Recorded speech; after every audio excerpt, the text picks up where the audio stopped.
Hello, welcome once again to our online training platform that is the Shining TV. And this is where we use the platform that we use to not only educate but also to inform on various ways in which we are empowering the community. And today we have a session with you on how we are going to focus on the management.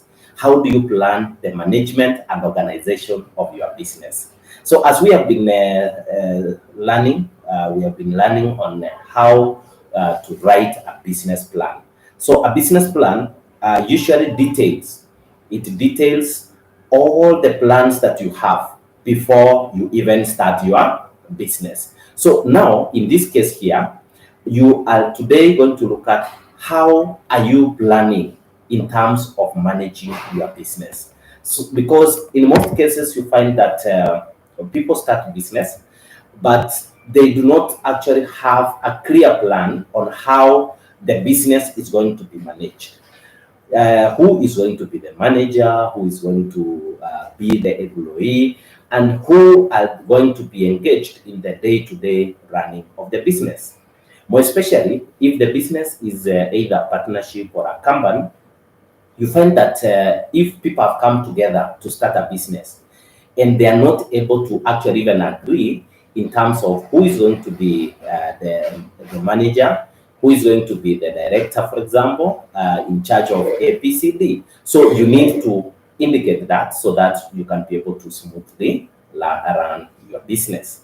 Now, in this case now here, I want us to go through the processes that you need to look at when you are planning the organization of your business. So the first thing you need to understand is that the management team is always important in an organization. So every time you think about starting an organization, the first thing that you need to look at is who is going to manage that particular business. So in this case, you may start a business as a side hustle where you will not be involved in direct running the business. Or you may start your business and you are the one who is going to be directly in charge of the business. So in this case, you must be able to tell us at the business plan level who will be managing your proposed business. Is it the managing director? Is it the human resource manager? Is it the general manager and all that? So you must come up with those positions. So being a startup, you must also be cognizant of the fact that you are working on a tight budget, and therefore you should not create so many offices at that particular stage. However, it is always important that when you have that, you must have the bigger picture of your business. Who is going to run the business? Number two, look at other employees that you will engage in your business. Yeah, this is where you find that, for example, you have started a business and probably you are not even aware the kind of employees that you need.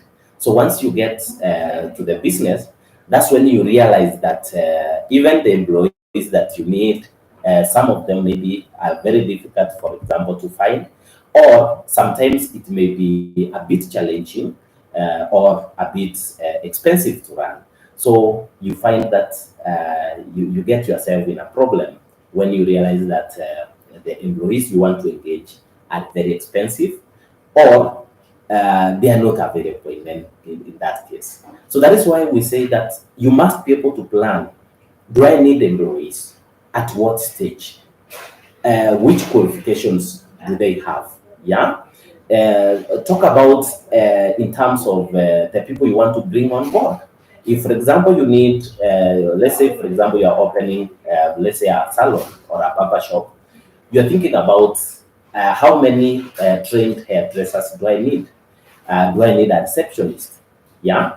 Do I need a nail artist? Do I need maybe somebody who has done, let's say, for example, makeup?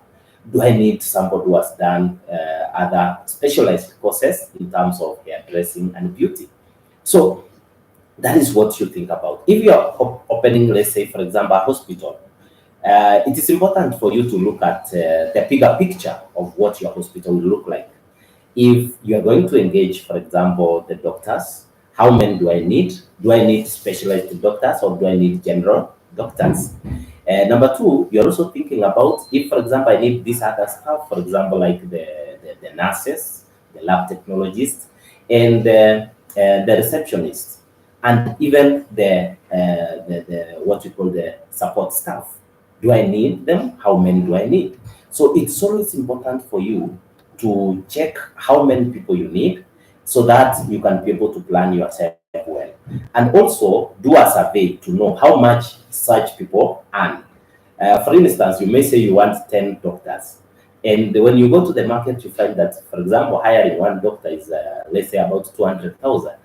And now, at the end of the day, you find that, for example, whatever that you have to start the business is not enough. And therefore, at the end of the day, you end up finding it difficult to run.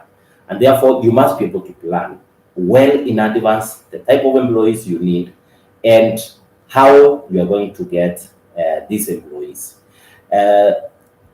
Number two, you also need to understand about the organizational chart. For example, this is what we call the organogram of the organization.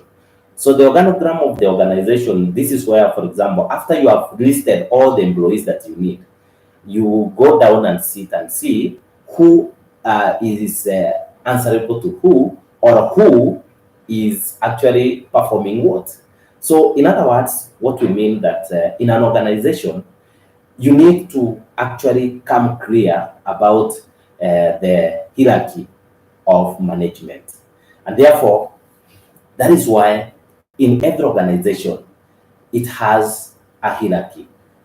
So that you don't have, for example, let's say you are the CEO of the organization or the managing director, and everybody, including the junior staff, are all reporting to you.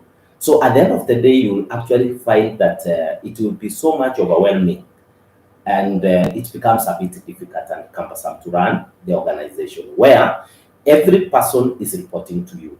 And that is why you need to create departments. And once you create the departments, you have heads of department.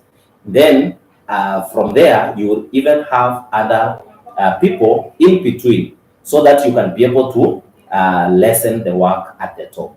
And therefore, you can have those line managers managing at their level unless something now becomes a little bit difficult or needs your attention. That is when it is escalated to a higher level. So that what we mean by an organization chart is that at that stage of planning, you must come up with something that looks like this. So if you look at what we have here, you come to realize that we have, for example, up here, we have what we call the management council. For example, if it's an institute, we have what we call the institute management council, where major decisions concerning the organization are being made. If you come down here, we have the one who is in charge, that is the director general. Yeah. So here, this is the person who is in charge directly and forms the link to the managing council. So being here is able to get information from all the staff through various departments, and then it can actually transmit the same information to the management council. Similarly, we have the managing director who is in charge of the day-to-day running of the organization at that particular level.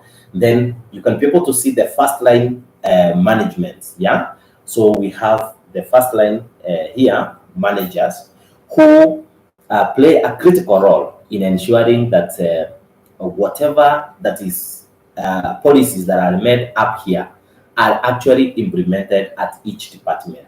And therefore, that is why you can be able to see each department has got the officers below them or officers below them. So at the end of the day, you come up with an organizational chart which looks like this.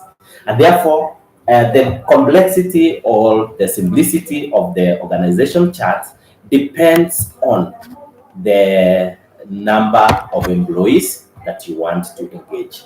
If you engage more employees, then it means that maybe you will have a longer chart where each and every one of them will be assigned specific roles. So from there, it's also important to understand about the remuneration of your employees. So most people, when we start a business, sometimes we don't look at, for example, how much am I going to pay my employees? Something that I told you at the beginning. So you must be able to plan through the remuneration process and understand, for example, I'm going to engage 10 employees and each of them is going to get this much. At the end of the day, this is the much I intend to spend on employees. So that if you don't have that cash, and then you will actually be able to plan appropriately so that you can be able to get the money. Now, from there, look at the policies that you have. Which policies are you going to use in employing your people? Which procedure or which strategy are you going to use to get the best employees in the market? We find that most organizations at this stage, when you are starting, people can use what we call advertisement, where you just advertise on the newspapers or online so that you can be able to get the people who come to work or who wants to work with your organization. Also, there are other ways in which you can get, that is through the recruitment agencies, where you forward the job description of the various people that you want to include in your team, and then the recruitment agencies can be able to do your work. And this one we will be able to look at it in our next video. So there are others who will opt to use poaching. Poaching is where you see, if for example you have started a technology company and you see someone in a different organization which is performing what maybe you want to do is doing. So if you see that good employee, maybe this is where you find somebody is approached and you ask them how they can be able to assist you in starting. So if they accept, for example, they tell you, here I get, let's say 100,000. If you can be able to afford 150, I will be able to join you. So you can be able to poach the best from those organizations which are working, although it's not ethically good, but still organizations do them so that they can be able to get the best employees. You can see what happens in most of the media companies, most of the banks, and most of the organizations across board. Next is the training aspect. You need to understand, for example, once these employees, you get them, you must be able to train them on a regular basis. How are you going to train your employees? Through the process of induction. You induct them maybe to work, and then do you have what we call on-job training, or do you have what we call staff development programs, where employees are trained on a regular basis so that they can be able to enhance their productivity?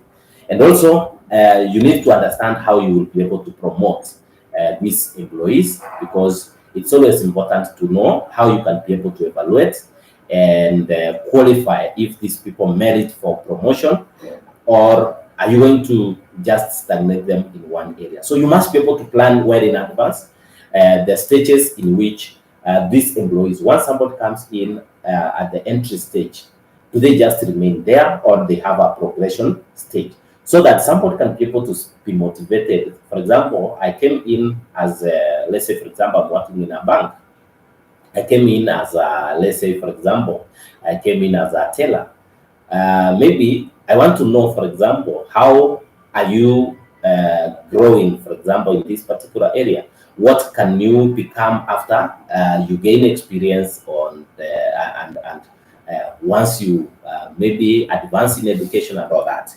So somebody will want to look at that. So for you to get the best employees, you need to have the best mechanism in terms of how to acquire the employees, or how to recruit the best, and how to maintain them in terms of giving them promotion, and you give them room for growth. Then there's also the aspect of remuneration, where you need to know how you can be able to remunerate these employees, and the incentives you give them in case they actually go over and above their roles. So in case you are starting your business, these are some of the things that you need to look so that you can be able to plan yourself well. So as you can be able to see, those are the aspects of management that you need to plan in your plan. So that is exactly what I wanted us to go through today. So kindly go through it. And in case you have any question, and in case you have any comment, you can do it at the comment section so that we can be able to get back to you. And also, if you have any challenge, you can reach out to us through our numbers. Now, number is 0721 20 39 14. So keep learning. And we always say every day is a learning process. So I believe if you want to organize yourself well while starting the business, this is the place you must start. If you have a business but you have not actually organized in terms of the plan for management, unajua kuna mahali unapata you started a business but you are everything, so you have never actually moved your business from yourself. So this is where you start. Look at the management, how you want to run the organization, and the people you want to bring on board, and actually plan way in advance so that you prepare your business for growth. So thank you so much, and subscribe to our channel.